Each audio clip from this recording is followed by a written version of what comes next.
Hi, and welcome to ADHD-Friendly. I am Patty. I'm an executive function and ADHD coach.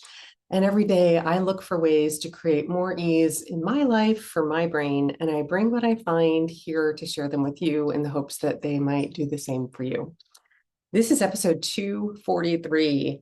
And today I'm going to kick us off with a celebration about how I supported my future self, or am supporting my future self.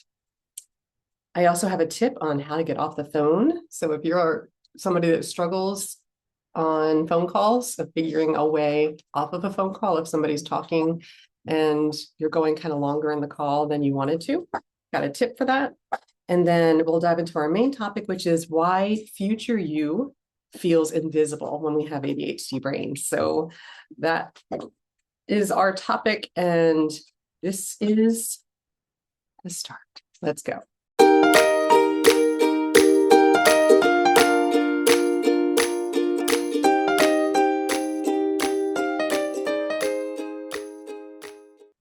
All right, as always, I'm starting with a celebration, and it is tied to our main topic today.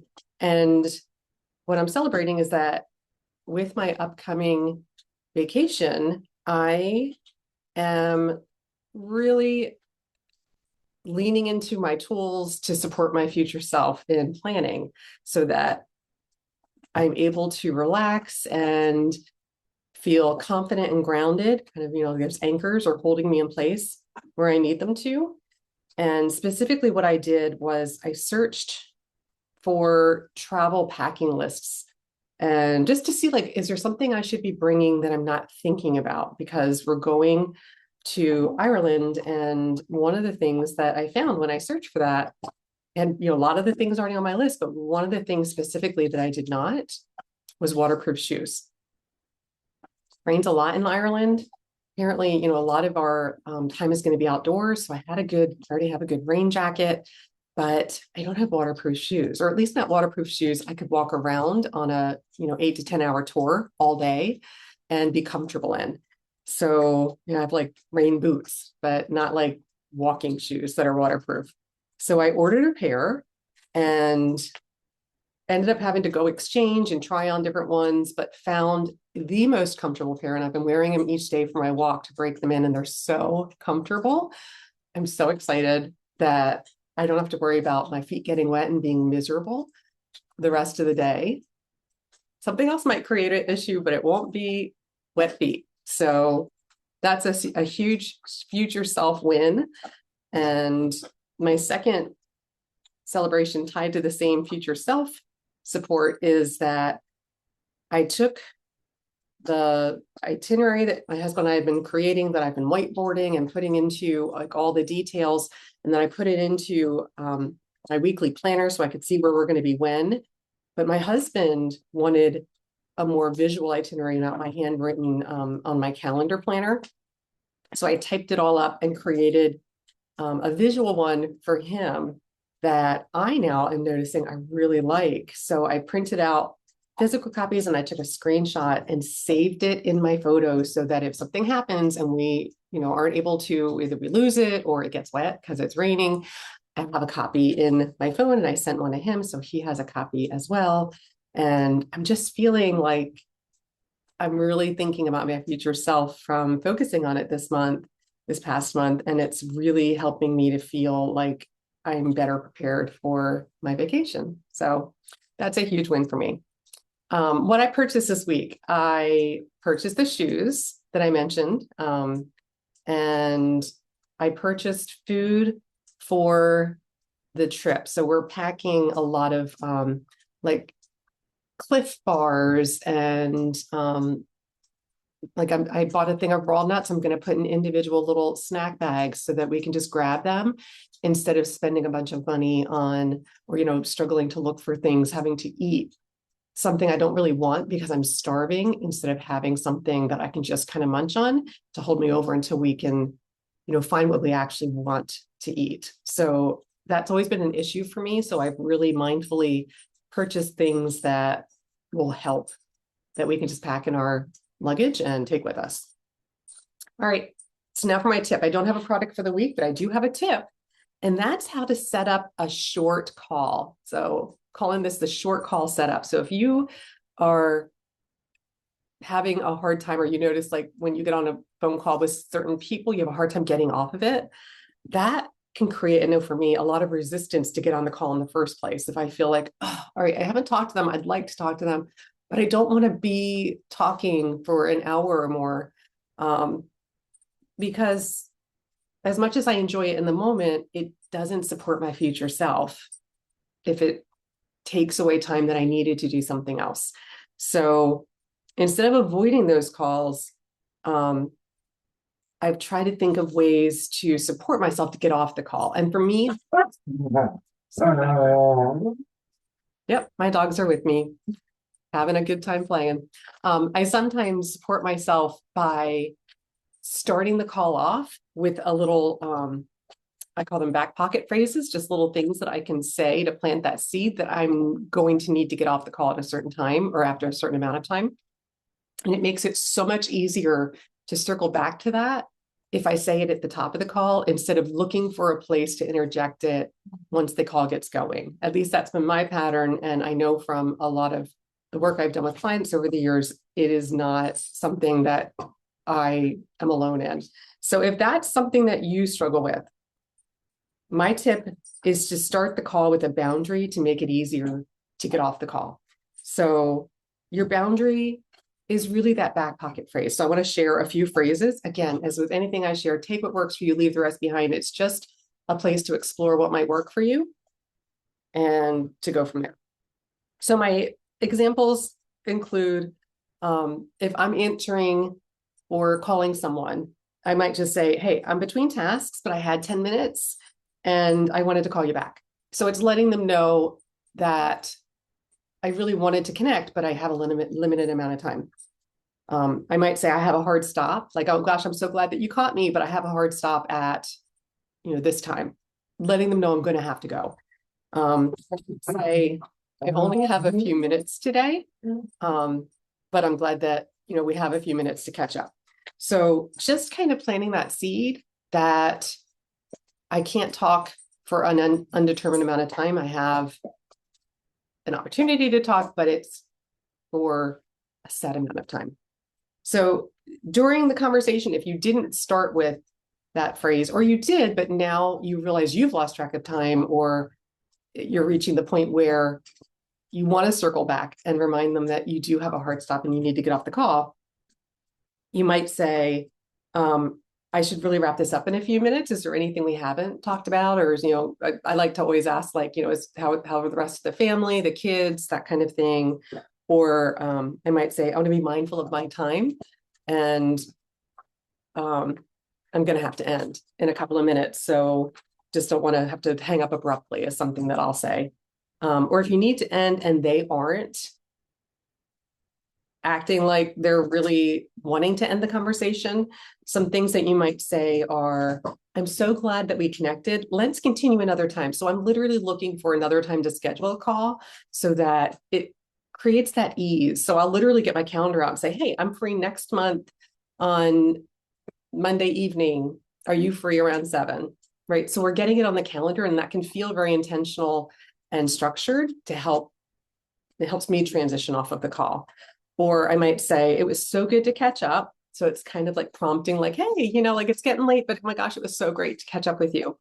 Or I might say, hey, I do have to hop off and get back to work, but this was great, to have a few minutes to catch up.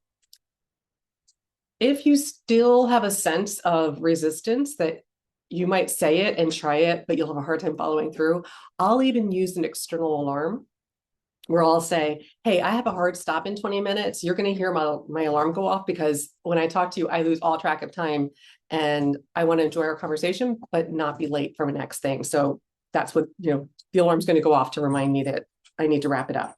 And so that's letting them know what it is. And so that when they hear it, we're both aware of what that means, and it makes it easier to transition.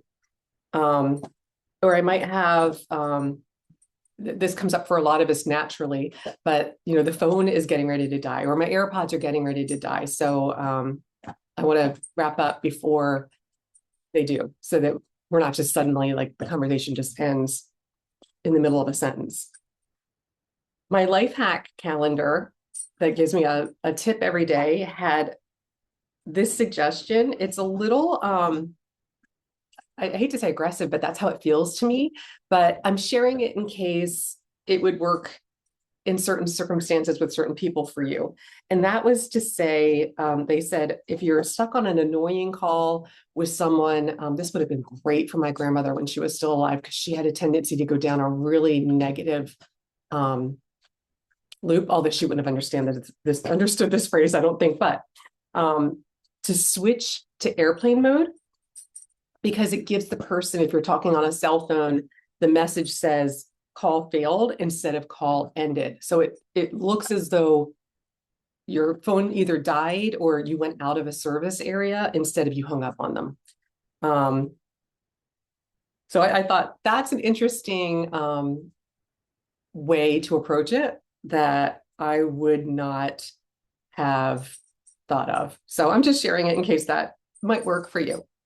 So the real takeaway here is, without setting up an exit ramp for calls that we tend to get stuck on or lose time in, it can create a barrier to continuing to connect with people who we may want to or need to have those calls with in order to,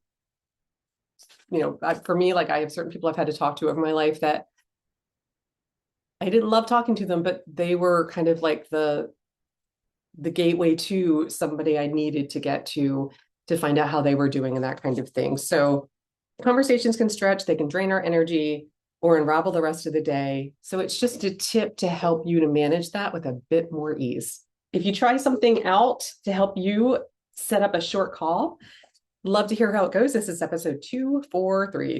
All right, now on to our main topic. And that is why future you feels so invisible when you have an ADHD brain.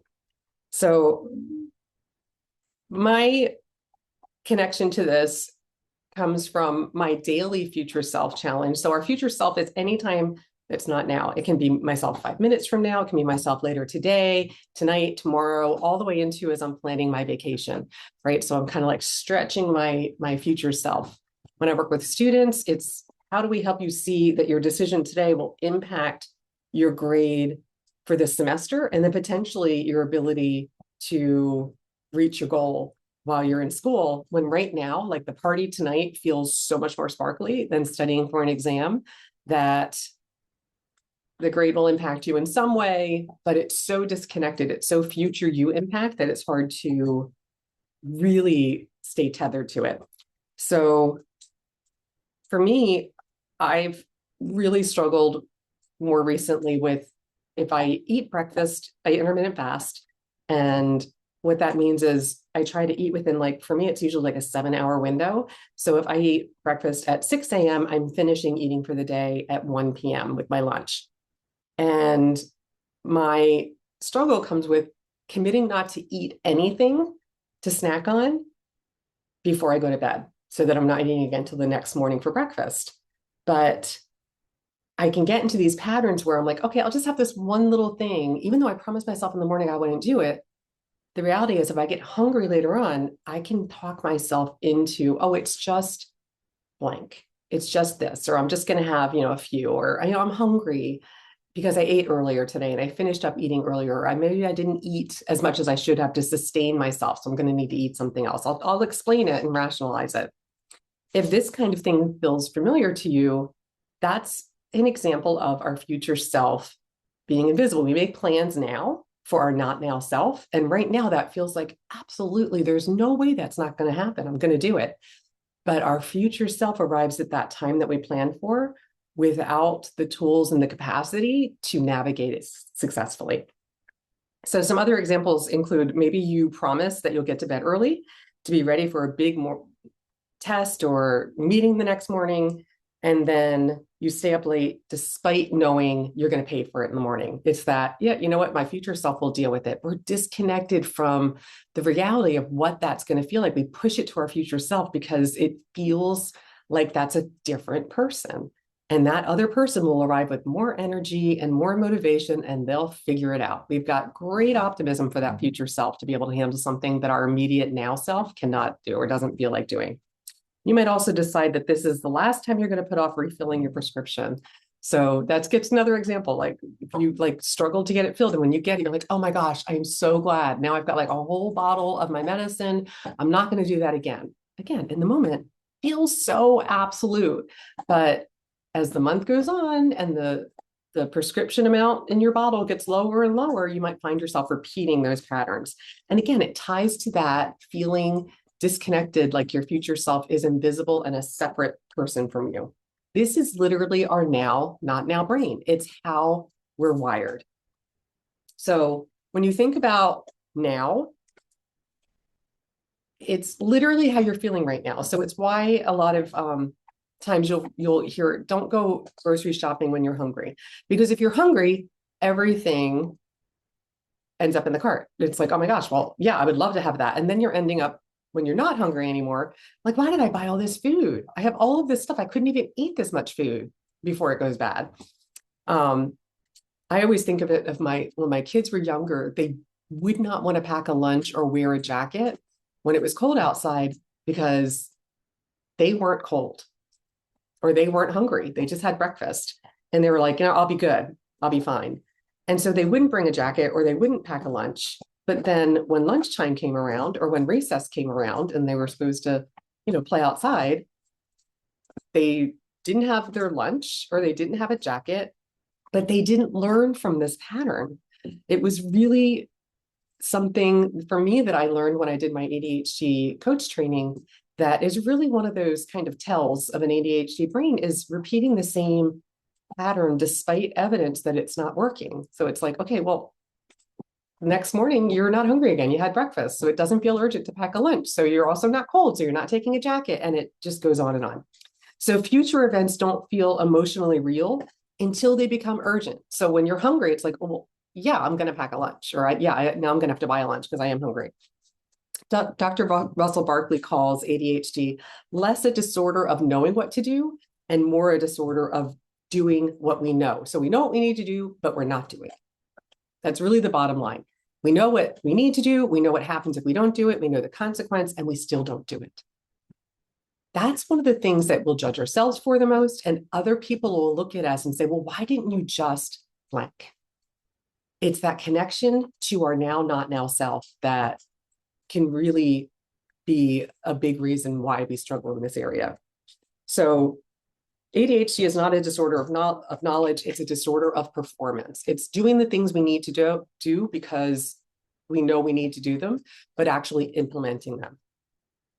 And that really comes back to ADHD impacting our executive function skills. So remember, when you think about time management, we struggle to feel the passage of time, just like if you're on that phone call and it's suddenly an hour later and you're like, what happened? I always say like my biggest challenges on some phone calls are that I get so lost in the moment. It's so sparkly and firing on my brain. I don't want to hang up anymore. Like everything else feels less important. I want to keep going with how I'm feeling right now. And I'll pay for that longer conversation with my future self, right? We also struggle with that immediate stimulation. It's that immediate reward overpowers the distant reward. So the thing that we'll get for supporting our future self is often too far away. We're supporting ourselves now because that delayed reward creates a challenge for our brain. Remember, it's not now. I'm focused on now. It also impacts our working memory. So that comes in with our future plans disappearing if they aren't visible. So it's that whole out of sight, out of mind. If you can't easily see what you're planning to do and what you're intending, we'll just flat out have it fall off our radar. It's like, oh my gosh, I totally forgot that I was intending to do that. So it really does come down to your future self feeling invisible. What do we do about that? Well, part of it is shifting our awareness to understanding that our brain is supporting us by pushing things to our future self. And by that, I mean, if something feels like you're anticipating it's going to be boring, remember, boredom is like kryptonite to our brain. So your brain will do what it can to protect you from experiencing that. So it's going to look for the most sparkly thing in the moment to do and put off that boring thing. It's that I can't do that right now. Let me get this going. That feels like I can do it. So we go to the thing that's right in front of us. And then, of course, that shift creates relief for our brain. So it's now like, okay, this is good. Instead of that, oh, I'm going to have to tolerate this tedious, boring thing. The thing that we might go to may not be very productive, though. So if you're trying to do something like fold the laundry or do the dishes, or my examples are always housework, because I find it so mind-numbingly boring. You might find yourself, like, without even thinking about it, holding your phone and scrolling, or turning on the television and getting distracted with something. Or maybe you're doing something productive, but you're doing it to avoid the thing that you really should be doing and need to be doing, but you can't tolerate doing. You might also find yourself impulsively spending, because remember, these things are more sparkly and they fire up your brain, activating that reward center. And the boring, tedious thing isn't going to do that. So it's literally a way to get away from that discomfort. But again, it's an urgency trap. It makes us, what we're doing right now, feel like the most urgent thing. We need to be able to make the future feel urgent enough to be able to connect to it. That's a big statement. So I want you to think about, like, how do you make the future feel urgent, especially if it's further out?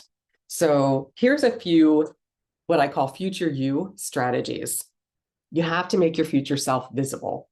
So when I started planning our vacation 6 weeks out, in terms of what are we going to do on what days, I had to create that's why I got my giant dry erase board out, and I had to create a calendar where I could see what time do we get in, where are we physically, how long will that take, how many days are we doing activities in a row. Let's build in an easy light day in here so that we're not overwhelmed, like literally seeing what we were planning so we could keep up with that working memory, that prioritizing, the how much energy are we going to have if we did a 10-hour tour this day. Maybe we'll do a light day the next day, or how much is this and how does that fit into our budget, to help us to see the future and make it concrete so we could plan it. You might use sticky notes or visual timelines to help you to see your future self. When I work with college students, I really strongly encourage them to work with a semester calendar so they can see not only big project deadlines, end of the semester, but where's their 3-day weekend? Like, where are the little breaks that your brain can navigate towards and know, like, oh, okay, like there's fall break. So I just have like 2 more weeks and then I get a longer weekend, or this is the parents' weekend. So my parents are going to come visit. It just helps you to see what's coming up, both to create urgency for due dates and deadlines, but also for sparkly things to help you keep moving forward. The second tip, I should say, is to shrink the time horizon.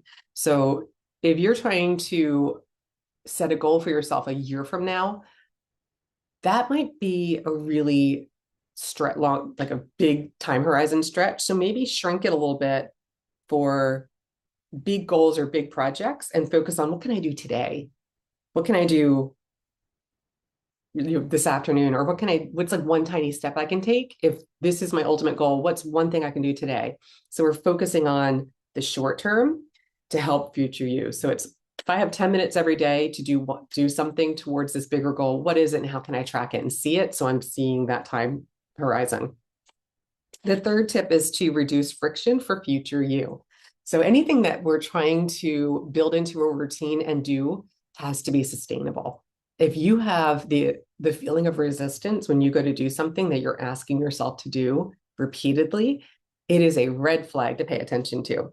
So simple things that can reduce friction are like laying out the clothes the night before to help it make a little bit more ease in getting up and getting going in the morning. Maybe you prep your medication once a week so that it's ready to go and you just are dealing with it once a week to set it out and have it ready, instead of every day having to open up and try to remember if you took it or not, or whatever would get in the way. It could be setting up automatic payments or creating prompts for the day and time you need to do something. So for me, like I have like calendar reminders to water my plants on Wednesdays and Sundays, even though it's a routine.